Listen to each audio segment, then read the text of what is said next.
Вот сижу я с открытым ноутбуком в темноте и просто в ужасе и в шоке. Не потому, что игра такая страшная, а потому, что скоро релиз, а информации по Slitherhead минимум. Рекламной кампании минимум. Разработчики тоже не особо разговорчивые. Все статьи в сети с одинаковым заголовком. Slitherhead — новая игра от создателя Silent Hill, Siren и Gravity Rush. Но это и понятно, геймдизайнер Кейичиро Тояма крайне уважаемый и именитый человек в игровой индустрии, и про него не упомянуть грех, конечно. Ну а что там с игрой-то?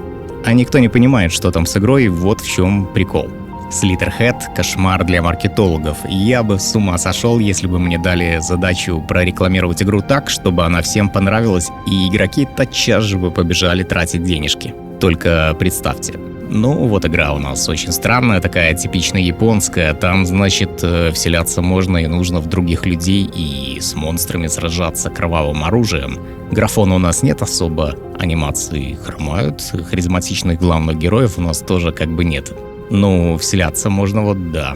Звучит так себе, согласитесь, но вот чем больше я на нее смотрю и вникаю, тем больше понимаю, что игра-то хорошая будет, оригинальная, и играть в нее будет интересно. Ну а с играми это главное. Давайте поговорим и приготовимся к Slitherhead.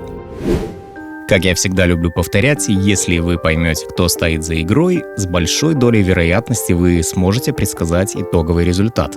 Это крайне важно для понимания того, чего ждать от скоро выходящей игры. Была как-то в компании Sony команда разработчиков Japan Studio. Она включала в себя несколько студий, но нам сейчас интересна лишь одна из них — Project Siren. Во главе стоял Кейичиро Тояма, человек, создавший франшизу Silent Hill, а также более нишевую, но безмерно уважаемую серию хорроров Siren. Ну и, наконец, потрясающий Gravity Rush 1 и 2. Потом внезапно Sony не продлила разработчикам контракты, и Japan Studio расформировали. А сам геймдизайнер вместе с ключевыми, уже зарекомендовавшими себя людьми, основал новую независимую студию под названием Bokeh Game Studio. И Slitherhead — их дебютная игра. То есть для общего понимания, новая команда — это инди-студия, основанная ветеранами индустрии, без огромных бюджетов Sony, но с большим опытом и желанием создавать оригинальные проекты, а не бесконечные ремастеры и сиквелы. 業界は終わりのないフランチャイズ化やマルチプレイゲームの運営で終焉を迎える運命だと思います。Ну окей, так а что там по игре? А по игре у нас вот что.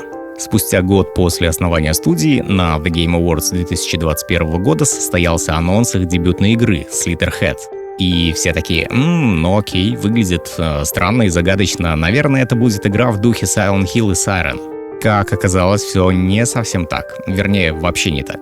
Как говорят разработчики, им не интересно делать одно и то же до самой смерти, поэтому новая игра — это максимально оригинальный проект, не похожий ни на Silent Hill, ни на Siren, ни на Gravity Rush. Однако опыт создания этих игр никуда не делся, и некоторые их элементы будут присутствовать и в Slitherhead.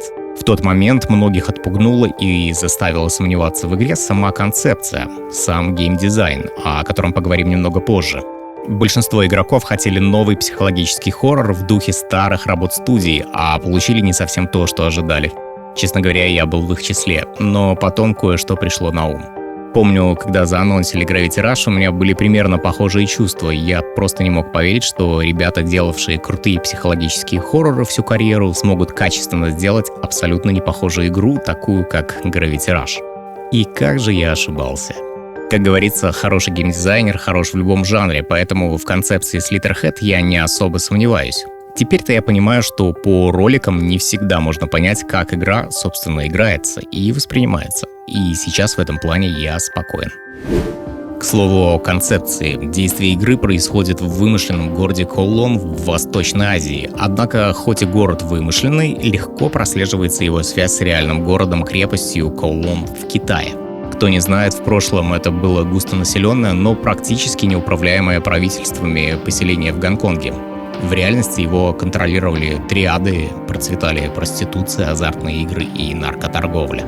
Такое себе местечко. В 1994 году этот гадюшник снесли, но история осталась. И учитывая любовь режиссера к различного рода городкам и поселениям, несложно представить, что вымышленный Колон будет сам по себе персонажем в игре, со своей особой атмосферой. Это место наполнено контрастами. Яркие вывески и неон города снаружи скрывают разруху и внутреннее разложение.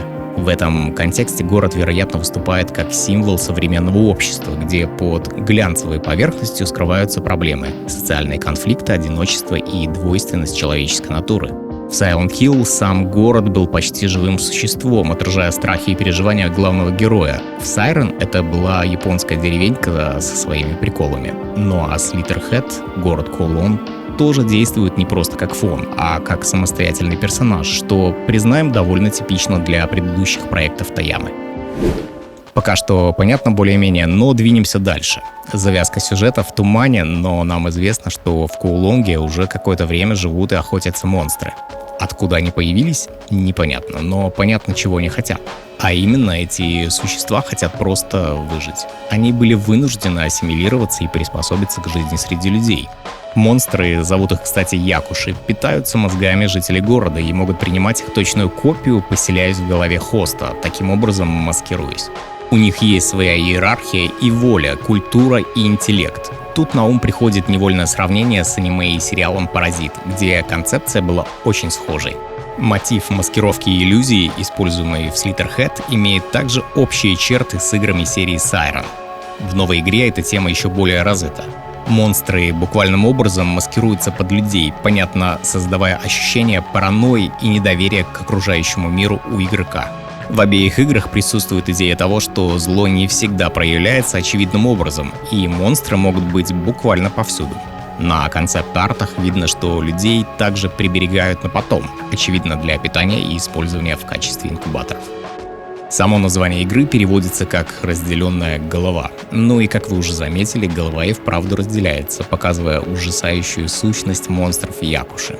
На большинстве показанных кадров визуально монстры ближе всего к насекомым и их разновидностям. Но, вероятно, будут и другие типы. На концепт-артах есть, например, существо с головой волка.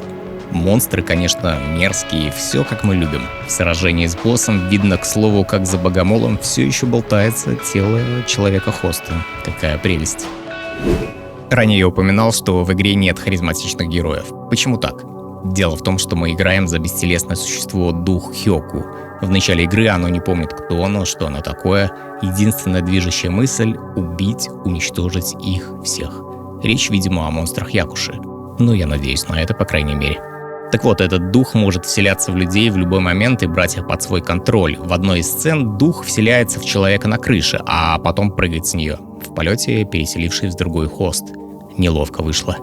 Видимо, дух Хёку воспринимает людей как инструмент для достижения целей. И ему плевать, умрут они или выживут, моралью он точно не обременен, по крайней мере, в начале игры. В Silent Hill и Siren Таяма уделял особое внимание темам утраты контроля над собой, над своей идентичностью. Главные герои теряли связь с реальностью, сталкиваясь с монстрами, которые были отражением их внутренних конфликтов. И механика вселения в других людей в Slitterhead — это явный намек на потерю идентичности и контроля. Идея глубоко философская, и будет интересно, конечно, какое развитие она получит в игре. Вселяясь в людей, дух перенимает и их физические характеристики. У скуфа-волкашки явно будет меньше выносливости и силы, чем у спортсменки, к примеру. Но если бы дело ограничилось рядовыми жителями города, у духа Хёку были бы большие проблемки. Люди умирают с 2 ударов мощных клешней, да и урона наносят немного. К счастью, есть так называемые редкие люди, у которых гораздо больший потенциал к синхронизации. И вот как раз таки эти люди, скорее всего, и будут движущей силой сюжета, основными персонажами со своей мотивацией и историей, ну и способностями, конечно. Вокруг них и благодаря им будет происходить основное действие, а рядовые жители будут лишь расходным материалом, статистами, выполняющими свою роль, чтобы куда-то пробраться, открыть там дверь, может, для основных героев, ну и так далее. Лично меня это радует, потому что изначально по первым трейлерам казалось, что героев не будет вовсе, а постоянно перемещаться между телами, не ассоциируя себя ни с кем, как по мне, не очень иммерсивно. Так что потенциально может быть очень интересно. Думаю, нас ждет что-то вроде основной команды героев по противодействию монстрам, которая будет с нами на протяжении всего сюжета. Могут ли они умереть навсегда? Хороший вопрос, но ответа на него у меня нет. Таяма не делает морально простые игры. Наверняка будут какие-то мрачные внезапности, но сказать точно на данный момент нельзя. В процессе игры мы узнаем как тайну происхождения духа Хёку, так и самих Слиттерхедов. По концепции Slitherhead — линейная сюжетная игра, без открытого мира в привычном понимании. Но определенная свобода, конечно, будет.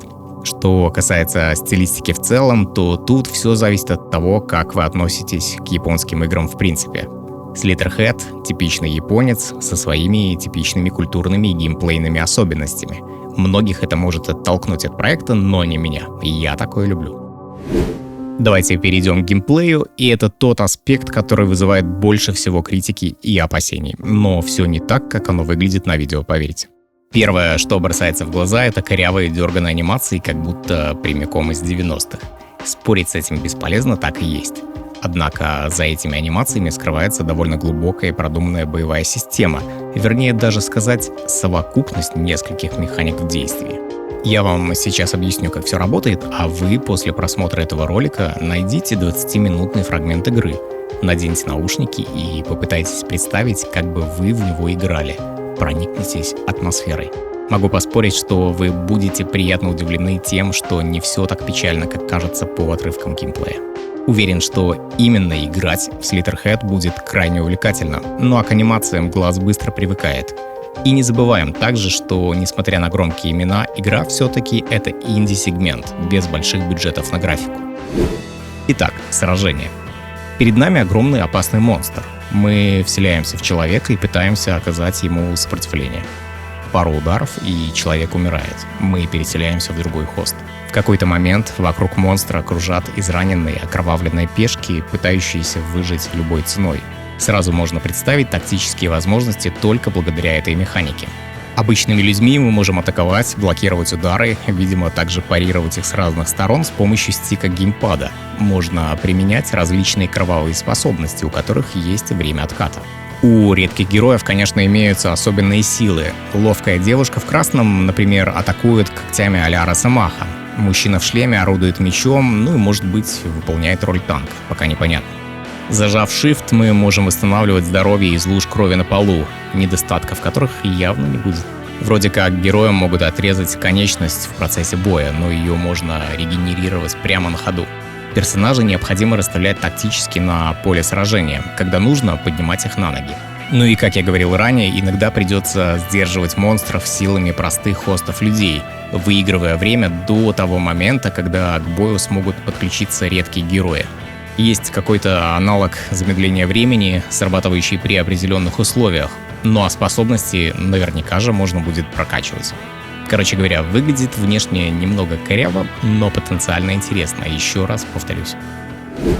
Визуалом Slitherhead не впечатляет, но выглядит довольно приятно, на мой взгляд, не учитывая анимации. В общем и целом, игра воспринимается как такой привет из 2000-х, что не есть плохо в этом случае. В плане хаоса, порой творящегося на экране, я иногда ловлю вайбы старенькой Prototype. Там тоже обычные жители не особо-то и ценились. Ну а за звук можно быть спокойными, у руля Акира Ямаока, если это имя вам о чем-то говорит, вы знаете, чего ожидать. Тут все стабильно хорошо, ждем крутого атмосферного эмбиенса и запоминающихся мелодий от мастера. Со звуковой атмосферой все должно быть на 10. Ну что же, давайте подведем итог. Slitherhead — игра совершенно точно нишевая. Не для массового игрока, ее очень сложно преподнести в выгодном свете, но однозначно это очень оригинальный проект, не похож на других, с довольно глубокой боевой системой, интересной механикой переселений и атмосферным местом действия. С сюжетом тоже должно быть все хорошо. Таяма-сан знает в этом толк, уж поверьте. И в геймдизайне сомневаться не приходится. Silent Hill, Siren, Gravity Rush — это разные игры по концепции и дают разные эмоции и ощущения, но играть в них чрезвычайно интересно. Это главное. Лично я жду сильно. 9 и 10 игра не отхватит, но своего игрока однозначно найдет. Держу кулачки за Boki Game Studio и надеюсь, у них получится занять свою нишу с дебютным проектом. Игра выходит 8 ноября на всех основных платформах. Русского языка, увы, пока что не заявлено. Вероятно, это связано с небольшим бюджетом на разработку. Такие вот делишки. На этом у меня на сегодня все. Если видео понравилось, вы знаете, что делать это будет приятно автору, то есть мне, и поможет развитию канала. Пишите в комментариях, что вы думаете по поводу новой игры, будет интересно почитать и пообщаться. Поддержите меня также на других платформах, ссылки будут внизу под видео. К слову, это канал Платоси. С вами был Сережа. Всех обнял. Мира и добра вам. Пока.